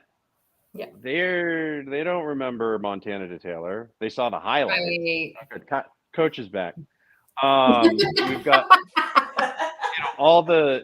That's amazing. But that's what it boils down to. Like to them, he's their Bill Walsh, right? So he's always going to be a little bit more reverence. And Trent Baalke, has gone on to do some things in the National Football League, but nothing super great. Right. And at the end of the day, if you don't have Harbaugh, you don't end up with Shanahan and Lynch now because York decided he wanted, copaceticness with, if that's a word, it is now. It is today. With his front office and with his coach, and it really changed the way he did it. And he, after Tom Sula and Chip Kelly got taken out, like they needed that. Then finally got that flushed out. So, without Harbaugh, you don't get what you have now. I don't think you have Harbaugh. Without 2012, you don't have 2019 because you don't end up in that same sort of level. And I don't think Jed learns as an owner if not for Harbaugh. So for all of that, it's great. And now he's back where he belongs. He belongs in college. Okay. Like he is a college football coach. And most of your team will tell you that. And if you go back to that Super Bowl on the play that they should have won it on when Frank Gore could have gotten into the end zone untouched, he panicked like a college coach. So don't ever forget that. So all the crap that Kyle Shanahan takes for the 2019 Super Bowl against the Chiefs, Jim Harbaugh should take the same amount of crap for that stupid play in the damn Super Bowl against the Ravens when you have it that close to the goal line and one of the best running attacks ever. And then the one time you have a play that's all set, you panic and call timeout because you didn't think you're going to get the playoff on time. All it would have done is given your quarterback 5 more yards to maybe throw a pass or get an actual holding penalty, which was never going to happen. So at the end of the day, like this reverence for Harbaugh is great, but I don't know. Walsh, Seifert, Shanahan. I'm probably like, if you're going to go top 5 right now, I'm going to go Walsh, Seifert, Shanahan, and then I'm putting Harbaugh behind them. And then I'm probably putting Mariucci right in there. If Mariucci had made a Super Bowl, probably have Mariucci ahead of him. And that's the only reason that I don't have Mariucci. I really and you know what? That 98 team should have made a Super Bowl. So take it however you want. But you hit the nail on the head. For this younger generation, like if they probably came in maybe at the end of Mike Nolan, got to see some Singletary. And then Tom Sula. I want winners. And then Tom Sula. I want winners, not losers. And they're like, wait a minute, I thought this organization was supposed to be great. What is going on here? And then they get Harbaugh, and it's like, here we are. But nah. I think isn't today the anniversary of the Mike Singletary 11-year anniversary of the I Want Winners press conference, by the way. Yeah. That's one of the best press conferences ever. Yeah. Well, most definitely.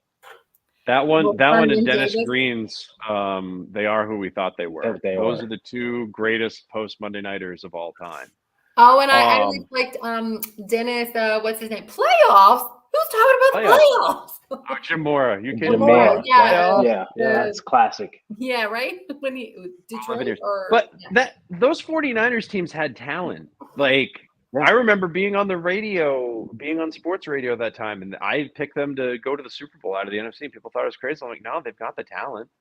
And they did. They showed the next year they had the talent. They literally changed their coach, right? They changed their coach. That's all it was. Boom. That's all it was. They're in the NFC title game. The next year they're in the Super Bowl. Like, that's it. Well, but we also, the scouting guy, our GM, we had gotten rid of him right before Trent Baalke. And he's the one who picked all of those players. Oh, Scott McLuhan. Yep. Yeah.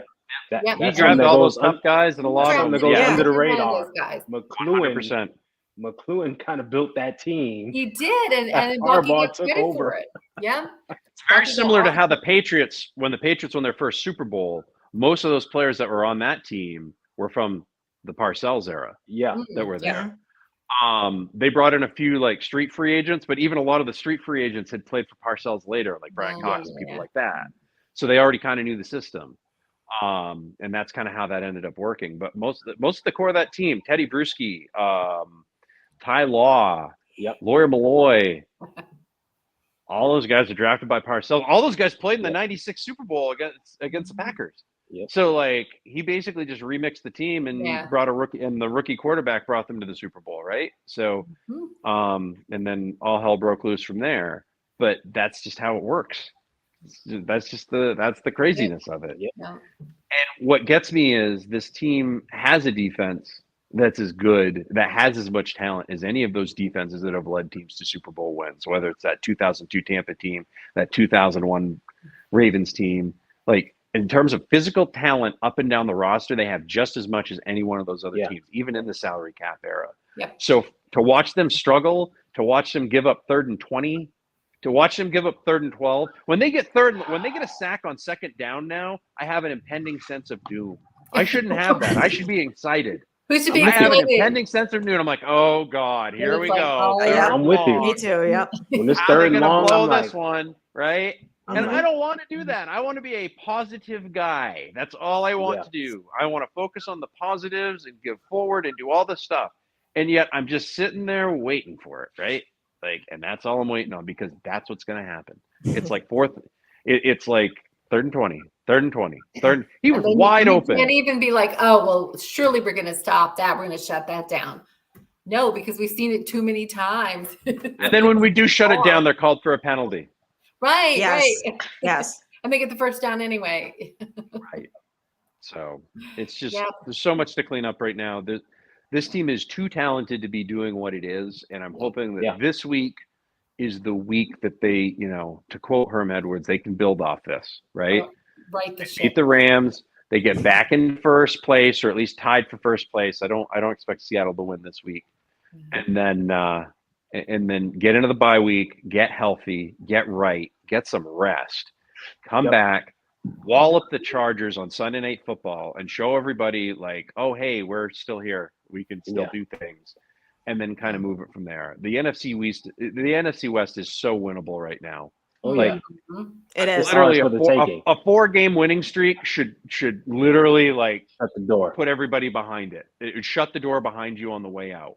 And it really is our only opportunity, I feel like, to make the playoffs at this point. If we don't win the division, we are not getting a wild card spot right now with our record. So we have to win these divisional games. Well, and it's not a hard task either. No. I mean, we can't do, we can't shoot ourselves in the foot.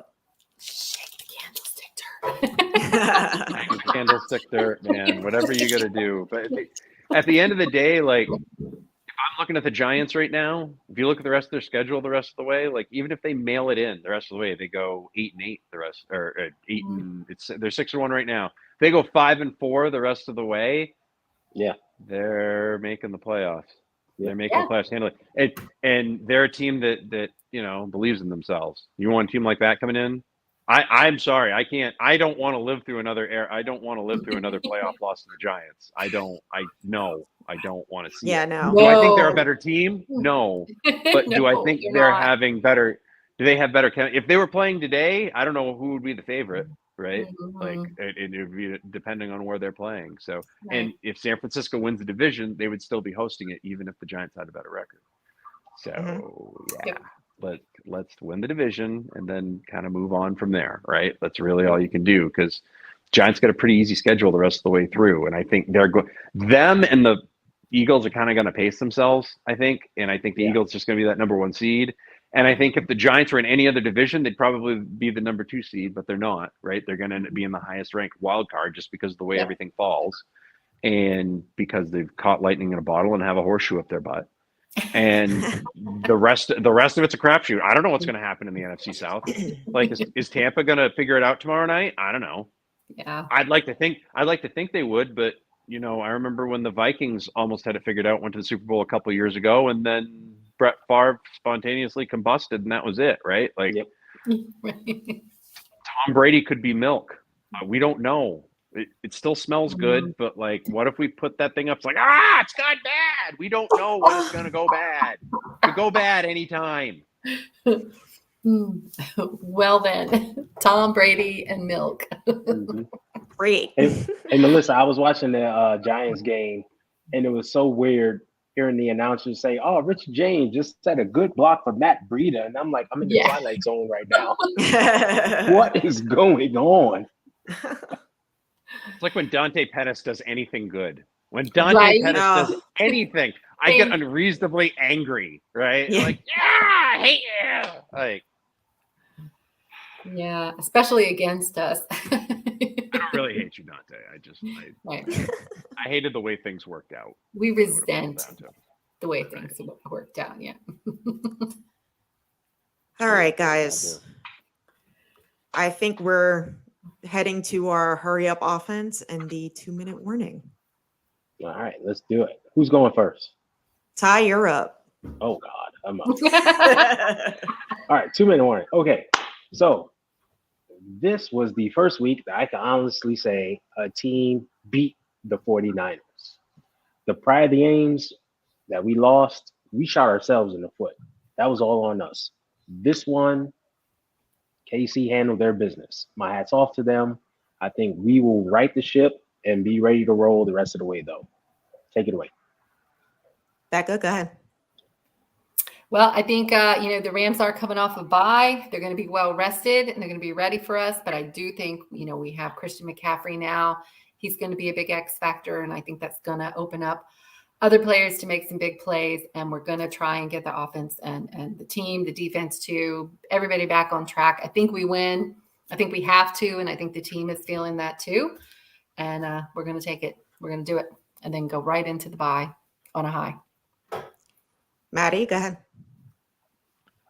I need big special teams play leading off. I need turnovers this weekend. I need those turnovers converted. I need those turnovers caused by pressure on the quarterback. And then I need drives finished off by running backs. That's what I need. I need running, defense, and special teams this week. Let's lay off the offense this week. Let's win games the way this team knows how to win games, especially against the Rams, and get into the bye week healthy. Jimmy G, you are my X factor this week. Do not let me down. Please do not be James Arthur. Be Jimmy G. Okay? I know that's very unpopular, but let's do this. Charles Omenihu, same thing. Don't let me down this week. And go Niners. Woohoo. Go Niners. That's right. Gang, gang. Thank you, guys. Jimmy G. Thank you, Faithful. Melissa, thanks for support. Yeah, thanks for Melissa. support. Thanks, and we will see you next week. Go Niners. Go Niners. Thank you to Brian as well. Yes. And of course, for the upstart 49ers, they're 6 yards away from Pontiac. 3rd and 3. We'll see a pickup sometime on the